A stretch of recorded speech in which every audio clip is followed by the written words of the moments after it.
اعوذ باللہ السمیع العلیم من الشیطان اللعین الرجیم بسم اللہ الرحمن الرحیم الحمد للہ وکفا والسلام علی عبادہ الذین اصطفا اما بعد فقد قال اللہ سبحانہ وتعالی فی محکم کتابہ المبین بسم اللہ الرحمن الرحیم قل اعوذ برب الناس ملک الناس الہ الناس من شر الوسواس الخناس الذی یوسوس فی صدور الناس من الجنۃ والناس۔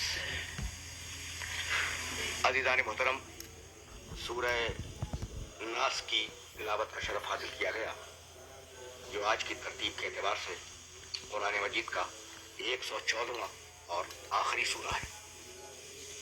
جیسا کہ میں نے سورہ فلق پر گفتگو کرتے ہوئے آپ کی خدمت میں عرض کیا تھا کہ یہ دونوں سورے جڑواں ہیں، ایک ساتھ نازل ہوئے۔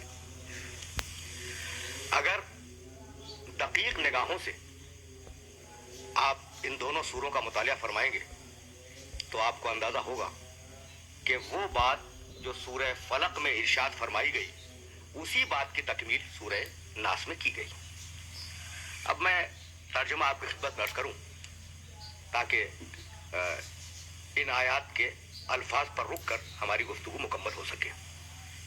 بسم اللہ الرحمن الرحیم قل اعوذ برب الناس، حبیب کہو کہ میں پناہ چاہتا ہوں رب الناس کی، انسانوں کے رب کی، ملک الناس، انسانوں کے بادشاہ کی، ملک بادشاہ، الہ الناس، انسانوں کے معبود کی، مقصود حقیقی کی پناہ چاہتا ہوں۔ کس سے بچ کر؟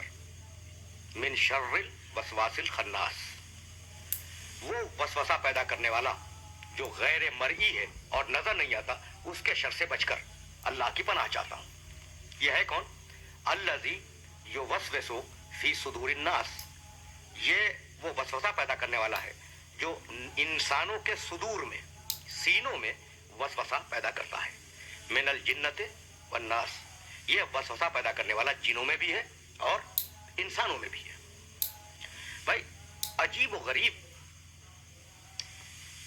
منزل قرآن فہمی کی یہ ہے کہ اگر آپ سورہ فلق پہ غور کریں تو اس پورے سورے میں پروردگار عالم نے اپنے لیے کل ایک نام استعمال کیا، رب الفلق۔ قل اعوذ برب الفلق، ایک ہی نام ہے نا اس کا، اور 4 شر گنوا دیے، من شر ما خلق ومن شر غاسق اذا وقب ومن شر النفاثات فی العقد ومن شر حاسد اذا حسد۔ یعنی ایک شر تو عام ہے، ومن شر ما خلق، ہر شے جو خلق ہوئی ہے اس کے شر سے بچا لے۔ اس کے بعد 3 خصوصی شر ہیں، تو ایک نام اور 3 شر۔ وہ جو عام شر تھا اس کی فہرست دے دی نا، رات کی تاریکی کا شر، گرہوں میں پھونکے مارنے والیوں کا شر، اور حسد کرنے والے کے حسد کا شر۔ تو ایک رب الفلق اور 3 شر، یعنی خدا کا ایک نام اور 3 شر۔ اب بالکل بے عین ہی اس کا برعکس اس آیت میں کہ خدا کے 3 نام، رب الناس، ملک الناس، الہ الناس، اور شر ایک، من شر الوسواس۔ اب یہ ہے قرآن فہمی کی بنیاد، جو میں عرض کرنا چاہتا ہوں کہ بھئی اس نقطہ نظر سے اور اس زاویے سے قرآن پہ غور کریں کہ سورہ فلق میں شر 4 ہیں، یعنی کم سے کم 3، میں نے اگر کیا نا کہ ایک عام ہے اور 3 خاص ہیں، تو اگر 4 بھی لے لیں تو شر 4 اور اللہ کا نام 1۔ اور اس کے برعکس اس سورے میں کیا ہے کہ اللہ کے نام 3 اور شر 1۔ بھئی آخر بات کیا ہے نا قابل غور بات؟ تو عزیزو، سورہ فلق کو سورہ ناس سے اگر الگ کر کے آپ دیکھیں گے تو کبھی یہ سورہ سمجھ میں نہیں آئے گا۔ یہ سورہ ناس سورہ فلق ہی کی تکمیل ہے۔ کن شروں سے بچنے کے لیے آپ کو کہا سورہ فلق میں؟ مخلوقات کا شر، تاریکیوں کا شر، رکاوٹیں ڈالنے والوں کا شر، حسد کرنے والوں کا شر، یعنی جو شر آپ کو پہنچ رہا ہے اس سے بچنے کی دعا سورہ فلق میں ہے۔ اور جو شر آپ پہنچا سکتے ہیں وسوسے کے ذریعے، بھئی آپ کے دل میں وسوسہ آ گیا اور آپ نے دوسرے کو نقصان پہنچا دیا، تو جو شر آپ کو پہنچ رہا تھا اس سے بچنے کی دعا سورہ فلق میں بتلائی، اور جو شر آپ پہنچا سکتے ہیں دوسروں کو اس سے بچنے کی دعا سورہ ناس میں آپ کو بتلائی گئی۔ یعنی یہ باریکی رکھی گئی ان آیات کے اندر۔ لیکن اگر آپ غور کریں تو آپ کو اندازہ ہوگا کہ یہ جو 4 شر بتلائے گئے ہیں